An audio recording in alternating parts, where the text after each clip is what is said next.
मित्रांनो, big boss मराठीची आज पहिलीच आवडी रंगणार आहे. म्हणजे या सीझनचं सांगायचं झालं तर, त्यांच्या भाषेत सांगायचं झालं तर, पहिला भाऊचा धक्का आज आपल्याला पाहायला मिळणार आहे. आणि या भाऊच्या धक्क्याला अगदी थोड्या वेळातच त्याच्या शूटिंगला सुरुवात होणार आहे आणि काही काळातच वोटिंग लाईनसुद्धा बंद होणार आहे. त्यामुळे आपल्या आवडत्या सदस्याला जिओ ॲपवरती जाऊन नक्कीच वोट करा.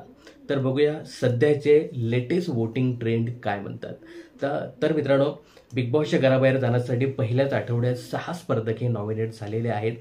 आता बघा, हा पहिलाच आठवडा असल्या कारणाने इलेक्शन प्रक्रिया होईल की नाही हे सांगू शकत नाही. पण माझं असं वैयक्तिक मत आहे की पहिल्याच आठवड्यामध्ये बिग बॉसने कुठल्याही प्रकारची इलेक्शन प्रक्रिया न राबवता सगळ्यांनाच सेफ करावं. कारण हे जे सगळे सदस्य आहेत ना, हे चांगला खेळ दाखवतील अशी अपेक्षा आहे.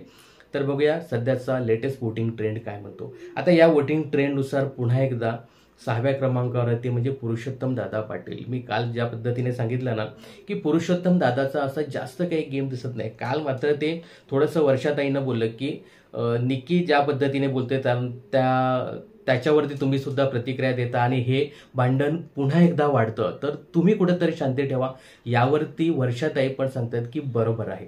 तर इथे फक्त पुरुषोत्तम दादा दिसले. बाकी सध्या जे काही बिग बॉसच्या घरामध्ये चालू आहेत त्याच्याशी दादांचं काहीच घेणं देणं नाही असं दिसतंय.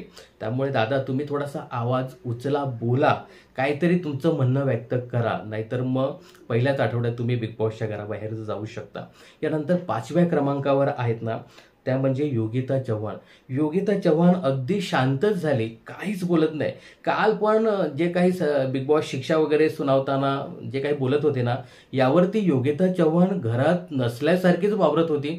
म्हणजे त्या कॅमेऱ्याकडे पण जाऊ दे, त्याच्याकडे ती बघत नव्हती. आणि जे काही बाकीचे सदस्य जे काही राग रुसवे फुगवे जे काही त्यांचे चालू होते, भांडणं चालू होती, याच्यामध्ये सुद्धा ती नाही. म्हणजे आम्ही त्यातले नाहीच असं सध्या जे काही योगिता दाखवते ना, तर हे चांगलं नाही. थोडंसं ॲक्टिव्ह होणं गरजेचं आहे. फार म्हणजे फार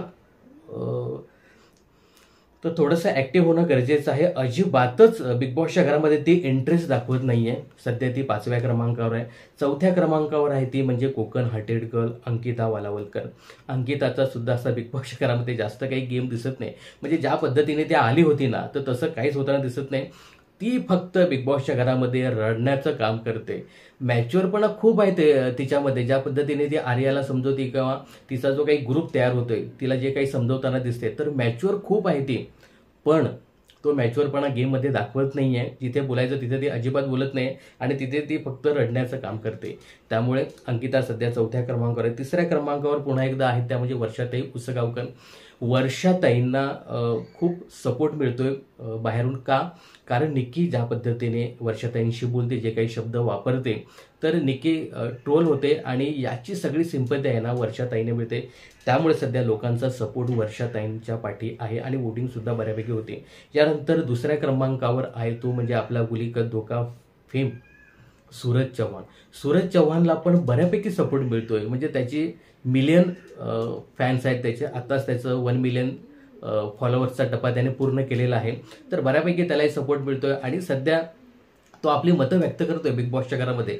काल निकीला ज्या पद्धतीने तो सांगत होता ना की मी तुझा जो काही मेकअपचा बॉक्स आहे तो का उचलावा.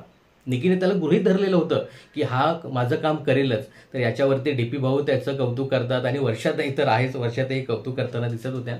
तर थोडासा सूरजला गेम समजायला लागलाय आणि याचं खरंच सूरजचं याबाबत खरंच कौतुक करावं लागेल. तर सध्या सूरज हा 2ऱ्या क्रमांकावर आहे. पहिल्या क्रमांकावरती ॲज युजल आहे तो म्हणजे डीपी दादा म्हणजेच धनंजय पवार. धनंजय पवारने गेम समजून घ्यायला पाहिजे, गेममध्ये उतरायला पाहिजे. जरी धनंजय दादाची फॅन फॉलोइंग असली तरी गेम खेळणं अपेक्षित आहे. काही ठिकाणी धनंजय दादा व्यवस्थित मुद्दे मांडतोय, पण गेममध्ये येऊन खेळणं गरजेचं आहे. तर सध्या अशा प्रकारे वोटिंग ट्रेंड आहे. धनंजय दादा, त्यानंतर सूरज, वर्षाताई आणि अंकिता वालावलकर या थोड्याशा सेफ वाटतात. पण डेंजर झोनमध्ये आहेत ते म्हणजे महाराज म्हणजे पुरुषोत्तम दादा पाटील आणि योगिता चव्हाण. योगिता चव्हाण जरी कलर्सचा चेहरा असला तरी सध्या ती गेममध्ये दिसत नाही आहे. त्यामुळे ती डेंजर झोनमध्ये आहेत.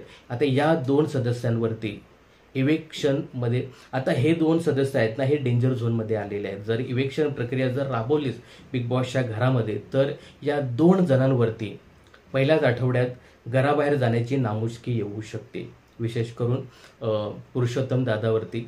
तर पुरुषोत्तम दादाने गेम खेळणं गरजेचं आहे आणि मला असं वाटत नाही की पहिल्या आठवड्यात कदाचित रितेश भाऊ कुठल्या सदस्याला घराबाहेर काढू शकतात. जर काढलंच तर मग या 2 सदस्यांवरती सध्या तरी बिग बॉसच्या घराबाहेर जाण्याची टांगती तलवार असणार आहे. तर याविषयी तुमचं काय मत आहे कमेंट्स करून नक्की सांगा. आणि सध्या तुमचा कोणाला सपोर्ट आहे या नॉमिनेशन प्रक्रिया अंतर्गत जे काही 6 सदस्य आहेत त्यापैकी तुम्ही कोणाला सपोर्ट करता हे कमेंट्स करून नक्की सांगा.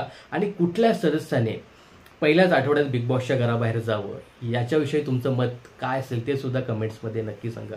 भेटूया लवकरच नवीन अपडेट घेऊन. तत्पूर्वी बाय बाय, टेक केअर आणि काळजी घ्या. बाय.